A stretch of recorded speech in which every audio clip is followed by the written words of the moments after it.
Bueno, los que tenemos una edad sabemos quién fue Norma Jean Baker. Quien diga que no sabe quién fue, si le digo Marilyn Monroe, seguro que ya pilla un poquito más por dónde van los tiros. ¿Qué tal estás? Soy José Luis Martín y te doy la bienvenida a un nuevo capítulo de World Media Podcast. En esta ocasión vamos a hablar de un personaje mítico, un icono. Marilyn Monroe, que llega otra vez, que vuelve, y en esta ocasión lo hace pues con una biografía que protagoniza Ana de Armas. Se trata de Blonde, rubia, es el biopic de Marilyn Monroe, y hoy Manu Díaz nos va a contar más detalles de lo que hay detrás de esta historia y de cómo ha sido ese rodaje. Así que si quieres saber más de la ambición rubia, de esa mujer que cautivó a miles y millones de personas, quédate en este podcast en el día de hoy.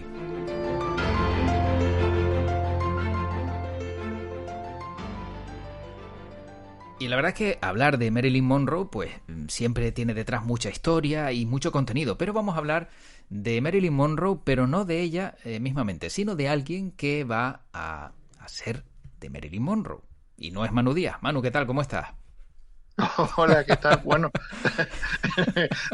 no doy el perfil, no, ni el perfil ni el frontal. Y yo no doy ni el pelo tampoco, o sea que de eso de rubia no pegaría absolutamente, vamos, ni de broma. Ni tú ni yo, sino Ana de Armas, ¿no, Manu?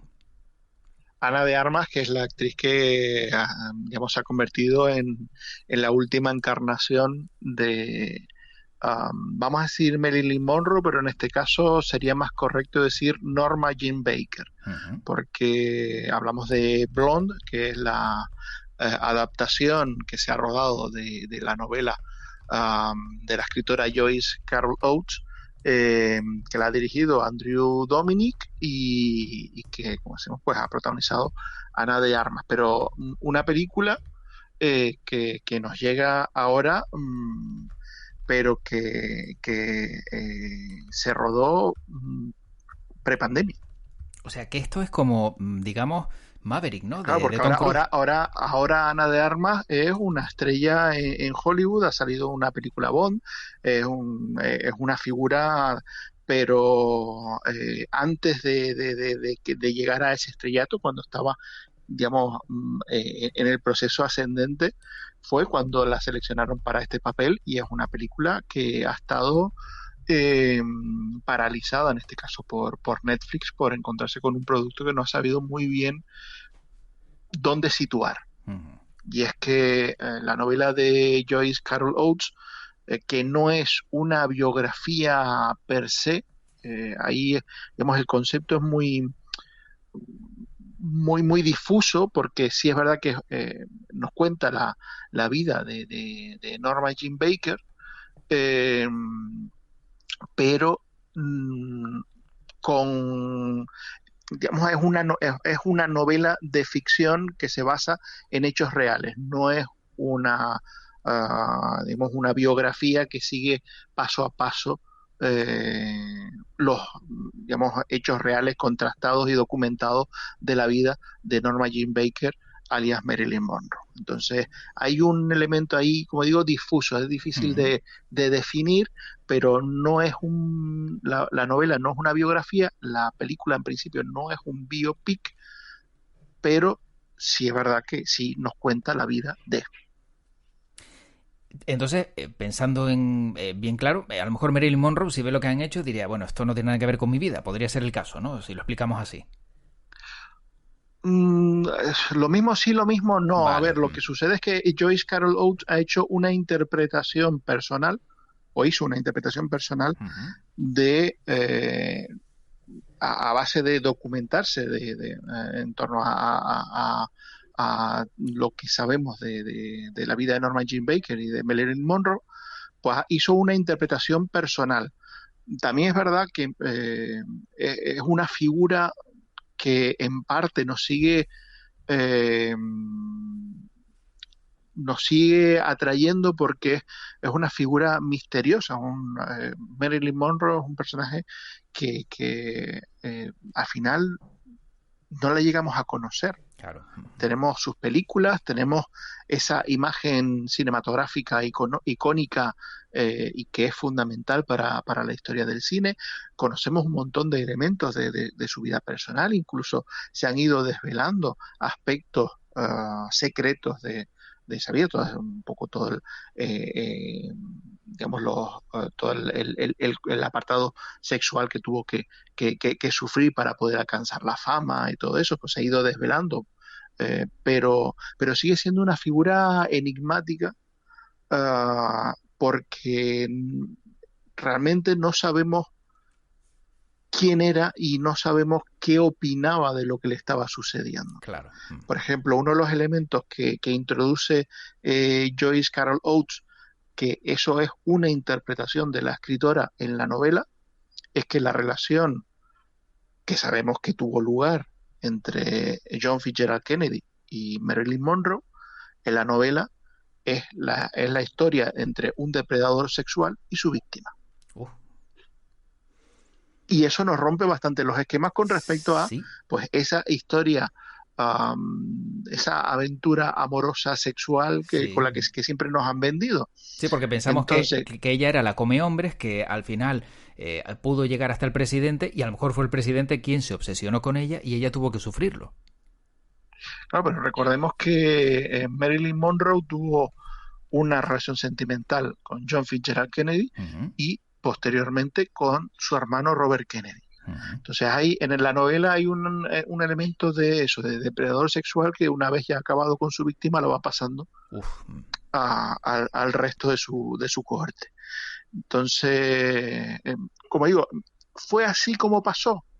No lo sabemos. Es la Claro. interpretación que hace Joyce Carol Oates, y por eso no podemos decir que esto sea una biografía, sino que es una obra de ficción, pero que se sustenta en una historia real. Uh-huh. Bueno, lo importante también es ver si realmente Ana de Armas está a la altura, ¿no? Una vez que ya vemos que, hombre, la historia a lo mejor no es la que algunos se plantean o creen que van a poder ver, claro, esto hace que pierda fuerza y pierde que a lo mejor pues la interpretación de ella no tenga ese reconocimiento si es tan buena como puede ser. Um, Desde luego es un papel Uh-huh. muy delicado porque tenemos una imagen y una voz extremadamente identificado con Marilyn Monroe. Hay que decir que la caracterización es espectacular, porque hay imágenes donde realmente parece un calco la una de la otra.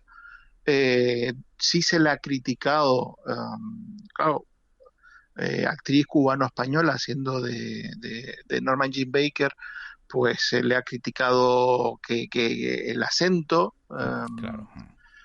pero bueno, yo sinceramente a mí Ana de Armas me parece que es una excelente actriz, y creo que en este caso vamos a ver una excelente interpretación. También es cierto que más allá de ese tipo de elementos, ah, digamos, con los que identificamos al personaje, hay mucho personaje detrás.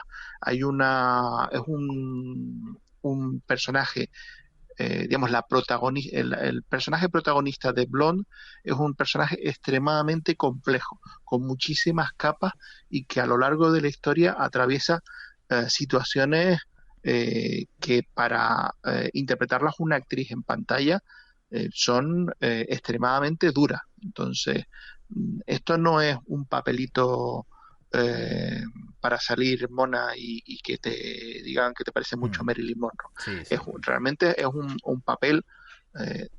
Yo hablo conociendo la novela, pero el director y guionista es Andrew Dominik, que también es un cineasta, yo creo que es muy, muy competente. Nos vamos a encontrar con una historia que para una actriz como Ana de Armas ha supuesto digamos, un gran desafío a nivel interpretativo. Bueno, ella llegó a decir en una entrevista, no recuerdo en dónde, que bueno, que interpretar a Marilyn Monroe había sido una auténtica tortura. O sea, si alguien dice algo así, es que él no ha disfrutado en absoluto por el papel por el que ha pasado. Sí, pero recuerda que para Norma Jean Baker interpretar a Marilyn Monroe era una tortura Claro, también. también, efectivamente. Entonces, claro, aquí una de las bases de las que parte Joyce Carol Oates es que Marilyn Monroe es una identidad que crea Norma Jean Baker, que es una joven extremadamente tímida, y con unos traumas infantiles muy, muy fuertes, con falta de afecto en la infancia, que fue saltando de una familia adoptiva a otra, y que en un momento determinado genera este personaje para el que se tiene que transformar físicamente, porque eh, vemos fotos de Norma Jean Baker y vemos fotos de Marilyn Monroe y son personas muy distintas, o sea, el pelo, el lunar, toda la construcción de la caracterización de Marilyn Monroe, no digo en las películas, sino todo lo que suponía convertirse en Marilyn Monroe a nivel de maquillaje, vestuario, peluquería, etcétera, era un paso para transformarse en otra persona que era quien después tenía la fortaleza de poder interpretar aquellos papeles en pantalla. Cuando una de las cosas que siempre se achacaba a Marilyn Monroe era que necesitaba repetir muchísimas tomas para poder sacar una toma buena de Marilyn Monroe. Eran tomas horrorosas, una tras otra, tras otra, tras otra, y de repente algo se encendía y salía una cosa magnífica, maravillosa. Pues ese es el proceso, al menos tal y como lo plantea la escritora, ese es el proceso de transformación de Norma Jean Baker en Marilyn Monroe. Necesitaba todo ese trayecto para poder convertirse en la figura que después nos encandilaría en pantalla. No quiero ni pensar el sufrimiento de alguien que se había convertido en un sex symbol, en un icono y que, como bien indicas, tenía que meterse en ese papel, porque no era así, ¿no? Seguramente, bueno, y según también se decía, tenía un coeficiente intelectual elevadísimo, era una persona muy inteligente, pero claro, sus papeles, por regla general, casi siempre eran de rubia tonta. No sé si de ahí también pues viene, ¿no? El asociar el color rubio de pelo a que si eres rubia, pues no eres muy lista. Bueno, es verdad digamos, la imagen cinematográfica de Marilyn Monroe, pues no ayudó desde luego a cambiar la imagen de las mujeres rubias, pero ya venía de atrás. Ujú. Ya, digamos, el concepto de rubia tonta venía de antes. Ya desde el cine mudo ya existía digamos, ese estereotipo, y lo que pasa que, claro, Marilyn Monroe lo que hizo fue sublimarlo. Ujú. Y a día de hoy, pues es verdad que si repasamos la filmografía de Marilyn Monroe, eh, pocos son los papeles que se salen de ese perfil, ¿no? La explotaron mucho por esa vía de rubia, sexy y tonta.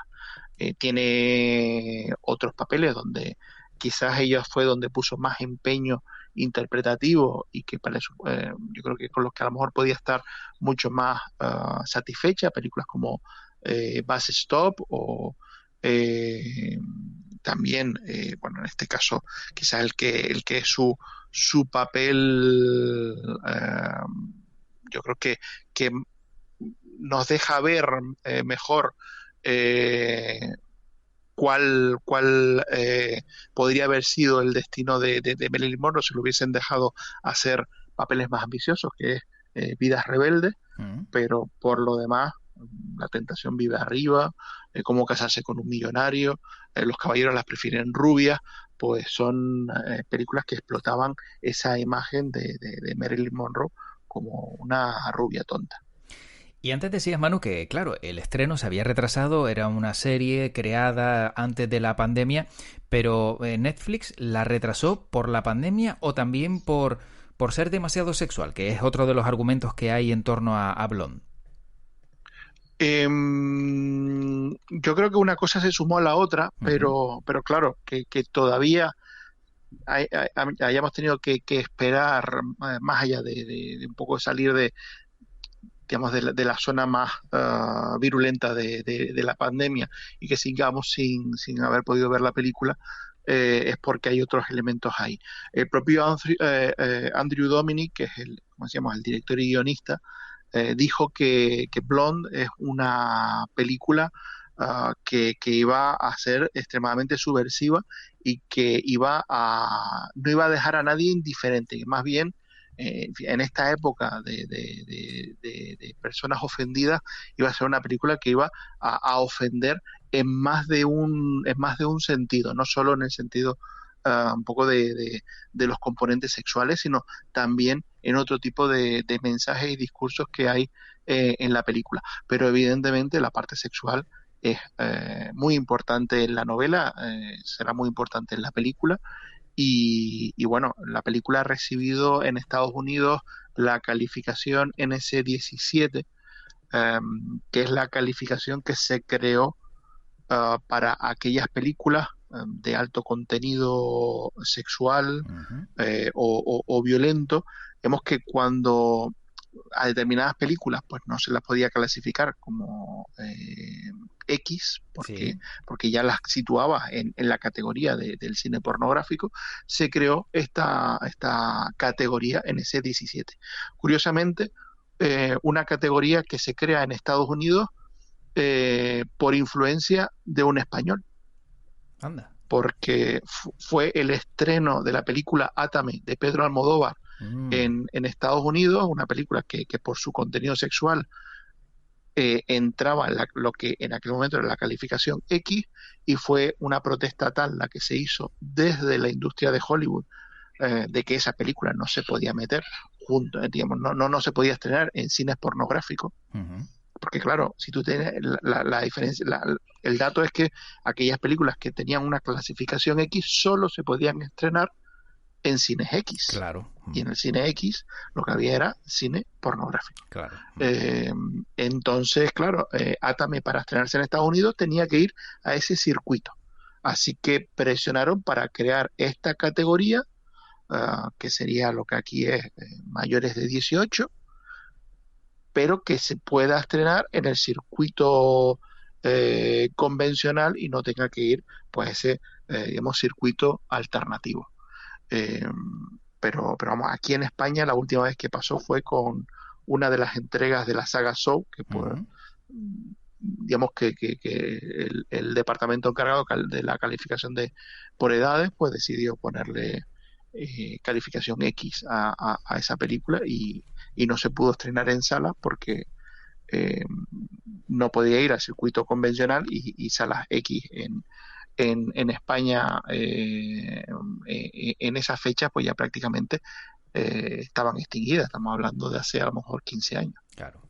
De todas formas, Manu, volviendo a, digamos, a lo que es el perfil, la protagonista en sí, Ana de Armas no fue el único nombre que sonó, ¿no? Si no me equivoco, hubo otros nombres y entre ellos también estaba Jessica Chastain, que yo no sé por qué Ana de Armas y por qué no Naomi Watts o Jessica Chastain, que también fueron otras de las opciones que parece, si no me equivoco, estuvieron sobre la mesa. Hombre, estas cosas, digamos, las razones por las que se lleva a una actriz y no a otra suelen ser muy variopintas, pues son muy, digamos, diferentes elementos se tienen que tener en cuenta.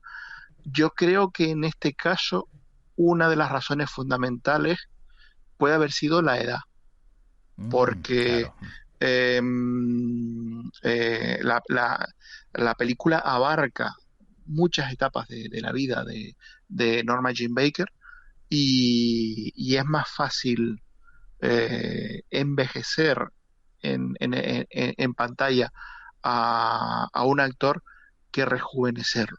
Entonces, con Ana de Armas era más sencillo hacer que avanzara en el tiempo, mientras que, pues bueno, Jessica Chastain y Naomi Watts pues eran actrices ya más veteranas, ya con una edad que quizás para las etapas más jóvenes de Norma Jean pues no hubiese servido, hubiésemos tenido que buscar u otra actriz o hacer un rejuvenecimiento digital, que ahora Claro, está claro. también tan en boga, pero que queda bastante mal. Sí, sí, que además se acaba notando. En algún momento siempre se notan esos pequeños detalles y quien conoce también a la actriz dice, bueno, aquí hay Photoshop, que es malamente como lo decimos todo, ¿no? Cada vez que hay algún retoque siempre tiramos de Photoshop, ¿no? Cuando utilizan otros programas. Manu, aparte de ella, ¿alguien que destacar también en la serie? Aparte de Ana de Armas. En la película, bueno, desde luego tenemos un reparto, es que claro, hay un reparto muy interesante, por ejemplo, Adrien Brody, que hace de Henry Miller, Uh-huh. de Arthur Miller, perdón, de Arthur Miller, ya salté yo a otra historia, de Arthur Miller. Tenemos a Bobby Cannavale, eh, que es el que hace en este caso de Joe DiMaggio, que no se les llama así, en la novela no se les llama de esa manera, se da un término genérico, o sea, Arthur Miller se le llama el dramaturgo en la novela, a Joe DiMaggio se le llama el atleta, Mm, para no, aunque todos sabemos a quién se refiere. claro. Curiosamente, con Kennedy no recuerdo ahora si lo llamaban el presidente o si se mencionaba el nombre de Kennedy. Eh, pero sí, es un reparto también bastante amplio y con actores, muchos rostros conocidos, ¿verdad? Que bueno, quizás no actores de primerísima línea, eh, pero yo creo que desde luego el casting ha sido bastante acertado. También es verdad que tampoco puedes tirar por actores de primerísima línea, porque al final el centro de todo tiene que ser Norma Jean, tiene que ser Ana de Armas. Claro, efectivamente. Sí, la película es para ella y ella tiene que ser la protagonista ante cualquiera que se ponga adelante. Manu, yo para ir terminando, antes de que quieras aportar algún detalle más, tengo dos curiosidades sobre Norma Jean y la verdad es que me ha llamado muchísimo la atención. Una de ellas es, pues, muy normalita, pero bueno, también puede hacernos pensar que a lo mejor tenía un trastorno obsesivo compulsivo por algo, y es que se lavaba la cara 15 veces al día porque tenía miedo a que le salieran manchas en la piel. Fíjate, 15 veces al día. O sea, el daño que se estaba haciendo ella misma a su propia cara. Y en 1947, durante un festival de alcachofas de la ciudad de Castroville, de California, fue escogida como Miss Alcachofa en un certamen de belleza. Que es algo que, hombre, que a lo mejor no cuadra mucho, ¿no? Con la imagen que tenemos de Marilyn Monroe, verla como Miss Alcachofa. Pero bueno, ocurrió. Sí, bueno, vamos a ver, Norma Jean antes Uh -huh. de convertirse en Marilyn Monroe, pues, Claro. evidentemente no pasó de ser un patito feo a ser, digamos, el icono sexual Norma Jean era una mujer muy atractiva, era una mujer también muy exuberante, se dice que desde muy joven, pues, se desarrolló pronto y eso pues también provocó que captara la atención de muchos hombres mayores que iban a por ella, por lo Uh que -huh. digamos que ese aspecto de ser perseguida por los hombres y algunos perfiles pues también bastante depredadores, pues le venía antes de convertirse en Marilyn Monroe. Eh, pero bueno, ella salta a la fama de ser un ama de casa normal, eh, casada, que su marido está en la guerra y ella pues entra a trabajar en una fábrica para poder llevar algo de dinero a casa, y ahí un fotógrafo pues la descubre, y entre las primeras fotos, digamos, de Norma Jean como modelo, la vemos posar literalmente con un saco de papas puesto. O sea que lo de la Claro. cachofa yo creo que hasta sería digamos, un escalón superior al saco de Sí, papas. efectivamente. Bueno, Manu, no sé si quieres aportar algo más de esta película de Ana de Armas y de Marilyn Monroe, Norma Jean Baker y Blonde. Bueno, yo lo que se llama al principio, yo creo que lo que ha sucedido es que Marilyn Monroe, pues eso, siempre seguirá siendo esa figura misteriosa, porque yo creo que ya los datos que podamos tener ya los tenemos, pero el misterio sigue, el puzzle sigue sin completarse, y eso yo creo que al final es algo maravilloso, porque nos permite tener diferentes interpretaciones, y seguimos, digamos, viendo a Marilyn Monroe pues con esa mirada que nos sigue encandilando. Yo recomendaría leer la novela, verdad que es una novela bastante extensa, pero es muy muy interesante, y casi que dirías más interesante toda la primera etapa, Norma Jean, que ya que no tanto su entrada después en el cine, que sí que aporta muchísimo, pero yo creo que la descripción que hace Joyce Carol Oates de Norma Jean es verdaderamente exquisita. Y desde aquí pues lanzar también eso, apoyo a Ana de Armas, que yo creo que esto es un papel extremadamente difícil, extremadamente demandante, y el haberlo sacado adelante yo creo que es todo un triunfo. Bueno, esperemos que no se ceben demasiado con ella la crítica, y lo importante es que quien la vea le guste y bueno, lo haga o lo dé a conocer en las redes, y que no se deje llevar por otros, sino simplemente que dé su opinión, porque seguro que, como dices tú, bueno, va a estar fantástica, y encima cuando es un papel difícil, pues hombre, más reconocimiento tiene que haber. Manu, pues terminamos. La verdad es que me ha encantado este podcast, y bueno, yo por lo menos he conocido un poquito más sobre Norma Jean Baker, sobre algo de su vida, y es verdad que lo que dices tiene mucha razón de ser. Ese misterio que siempre ha estado en torno a ella, pues hace que sigamos hablando de ella, y bueno, como nunca se ha sabido y nunca sabremos la realidad que había detrás de ese perfil, pues probablemente sea una historia que no va a terminar nunca, que siempre conoceremos más versiones y más versiones. Sí, hombre, al final, mira, lo que sí sucede es que con el retraso en el estreno, pues la peli nos ha venido a llegar cuando se cumplen un poquito más de 60 años del fallecimiento de Norma Jean Baker. Pues falleció el 4 de agosto de 1962, así que bueno, 60 años de eso, de creación de un mito que, lejos de explicarse, se sigue expandiendo. Efectivamente, pues sí, fíjate, coincidencias también a lo mejor no buscadas, pero que sí favorecen también a esos estrenos. Manu, pues como siempre, nos encontramos en un siguiente capítulo de World Media Podcast, a ver qué sorpresas nos traes, que seguro van a ser bastante entretenidas como siempre, y bueno, yo encantado también de poder contarlas junto a ti y escucharte con todos esos conocimientos que atesoras del mundo del cine. Anda que no tienes tu cabeza ahí para guardar tanta información, ¿eh? Bueno. No lo digo por el tamaño, ojo, lo digo por todo lo que hay dentro de ese cráneo. Bueno, eso vamos a dejarlo también en el misterio. También. Sí, a ver si mi leyenda aguanta 60 años después. Seguro que sí.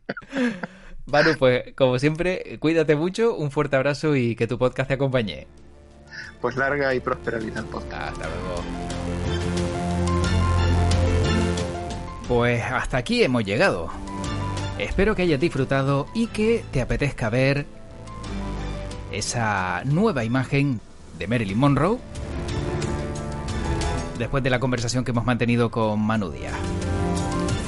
Si quieres saber más, como siempre, de World Media, de todo lo que te ofrezco, sabes que tienes la página web a tu alcance, worldmedia.es, que también tienes una newsletter en la propia web, que además puedes seguir estos podcasts en Apple Podcasts, en Spreaker, Spotify, Evox, bueno, todas las plataformas donde es habitual encontrarnos, y que espero que hayas pasado un buen ratito como lo he pasado yo. Así que te espero en un siguiente capítulo de World Media, y me despido ya. Soy José Luis Martín, y como siempre te digo, que tu podcast te acompañe. Cuídate mucho.